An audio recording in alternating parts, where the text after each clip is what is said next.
नमस्कार दोस्तों, स्वागत है आपका हमारे चैनल धर्मो रक्षिता रक्षिते में। दोस्तों, प्राचीन समय में काशी के समीप एक नगरी थी जो जंगलों से घिरी हुई थी। इसी नगर में नंदीगाम के एक धनिक वैश्य रहते थे। वो धर्म कर्म में विश्वास करते थे और श्रद्धा भक्ति भाव से भगवान का चिंतन करते थे। उनका नियम था कि वो जंगल के मंदिर में प्रतिदिन पूजा करने जाते थे, दान करते, गरीबों की सहायता करते। एक दिन की बात है, एक शिकारी उस मंदिर के समीप से गुजर रहा था। दोपहर की धूप तन जला रही थी। मंदिर के प्रांगण में छायादार वृक्ष और स्वच्छ सरोवर देखकर वो वहीं ठहर गया। तभी उनकी दृष्टि भगवान की मूर्ति पर पड़ी तो एकटक वो उस दिव्य स्वरूप में खो गया। जाने कहाँ से उनके मन में प्रेरणा हुई कि वो भगवान की पूजा करें। वो उठा और वहीं एक बिलपत्र पड़ा था, उठाया और अंदर पहुंचा। बिलपत्र को वहीं रखकर वो सरोवर से अंजलि भर पानी लाया। पानी से स्नान कराकर उसने बिलपत्र चढ़ा दिया। फिर अपनी बुद्धि के अनुसार अपनी हथेली दांतों से काटकर रक्त चढ़ा दिया। पूजा से निवृत्त होकर वो पेड़ के नीचे लेटा तो उसे भूख प्यास ना लग रही थी, जबकि वो सुबह का भूखा था। इसे भगवान का ही चमत्कार समझकर उसने रोज वहाँ आकर पूजा करने का निश्चय किया। दूसरे दिन सुबह नंदी वैश्य पूजा करने आए। मंदिर में सड़ा हुआ बेलपत्र और खून के छींटे देखकर अवाक रह गए। ये अमंगल कार्य किसने किया? ऐसे भ्रष्ट भिगन पहले तो कभी ना हुआ। अवश्य मेरी पूजा में कोई त्रुटि रह गई होगी। ऐसा सोचकर उन्होंने मंदिर को धो पोंछकर साफ किया और अपनी पूजा शुरू की। दोबारा घर लौटकर अपने पुरोहित को ये सब बताया। अवश्य कोई दुष्ट जंगली होगा। कल मैं स्वयं चलूँगा और उसे डांटूंगा कि ऐसा अनर्थ करने से तो मेरे महादेव नाराज़ हो जाएंगे। अगले दिन दोनों पूजा सामग्री लेकर मंदिर पहुँचे। वहाँ कल जैसी ही स्थिति आज भी थी। नंदी वैश्य और पुरोहित ने मंदिर को फिर से साफ किया, शिव जी के मंत्रों का जाप किया। वेद मंत्रों की धुन से आसपास का वातावरण गूंज उठा, परंतु दोनों की दृष्टि मंदिर आने वाले मार्ग पर लगी थी। शिकारी दोपहर के समय आ गया। शिकारी की भयंकर आकृति देखकर दोनों भयभीत हो गए। ऐसे खूंखार मानव से जो राक्षस सदृश लग रहा था, डर जाना स्वाभाविक था। दोनों ही भगवान रुद्र की विशाल मूर्ति के पीछे जा छुपे। उनकी आंखों के समक्ष ही उस जंगली ने उनकी पूजा नष्ट भ्रष्ट कर दी और अपनी पूजा शुरू की। जल से स्नान कराया, बिलपत्र चढ़ाकर अपनी घायल हथेली में पुनः चाकू मारा तो रक्त के साथ मांस भी निकल पड़ा। दोनों चीज़ें पूर्ण भाव से प्रभु को अर्पित कर दी। फिर साष्टांग दंडवत करके चला गया। महाराज, ये तो कोई राक्षस है, नंदी वैश्य बोले। इसे किसी ज्ञान, प्रलोभन या भय से नहीं रोका जा सकता। इसकी चेष्टा की तो ये निर्दयी हमें मार देगा। सत्य कह रहे हैं आप, ये मूर्ख है तो क्या करें? भगवान को यूं ही अपवित्र होने के लिए छोड़ दें? नहीं, इस समस्या का एक ही उपचार है। मूर्ति को यहाँ से ले चलो और अपने घर में स्थापित करो। दोनों ने यही निर्णय किया और घर लौट गए। नंदी वैश्य ने आधा दर्जन मजदूर लिए और बैलगाड़ी में बैठकर मंदिर जा पहुंचा। एक दुष्ट जंगली मंदिर को अपवित्र करता है, समझाने पर भी नहीं मानता, इसलिए मूर्ति को घर ले चलो। नंदी ने अपने मजदूरों से कहा। तत्काल मूर्ति को उखाड़ लिया गया और बैलगाड़ी में लादकर नगर में लाया गया।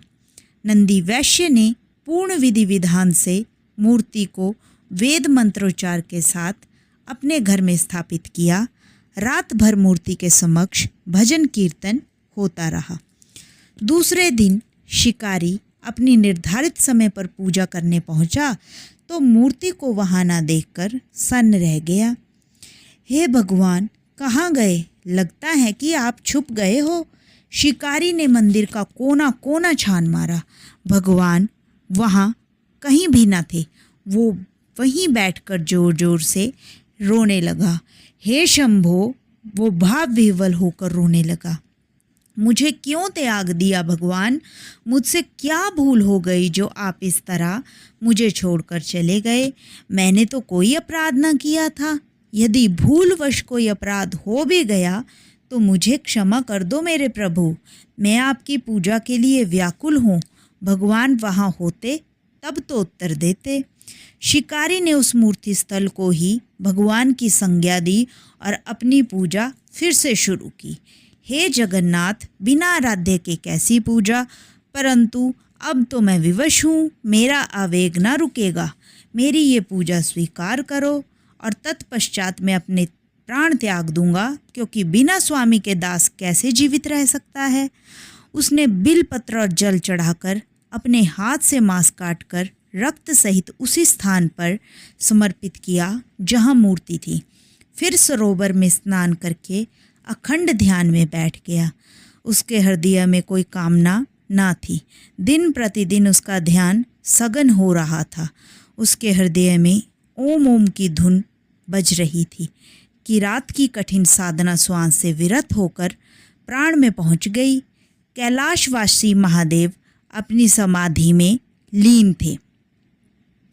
जब भक्त की पुकार उनके मर्म से टकराई तो भगवान भोलेनाथ ने समाधि छोड़ी और दिव्य दृष्टि से चारों ओर देखा। शिकारी को निष्काम भक्ति करते देखा तो दौड़े और बोले, वत्स, आंखें खोलो, मैं तुम्हारे पास हूँ। तुम्हारे कठिन तप और भक्ति भाव से मैं बहुत प्रसन्न हूँ। तुम अपनी अभिलाषा व्यक्त करो। भगवान रुद्र ने प्रेम पूर्वक कहा। शिकारी ने आंखें खोली तो अपने आराध्य को देखा। भगवान, वो विवल होकर अपने चरणों से लिपट गया उनके। आपने दर्शन देकर मुझे धन्य किया। मैं सिर्फ इतनी आशा करता हूँ कि मैं सदैव आपके ध्यान, भक्ति और सेवा में निरत रहूं। तथास्तु, आज से तुम मेरे पार्षद हुए। मैं तुम्हें अपनी सेवा में लेता हूँ।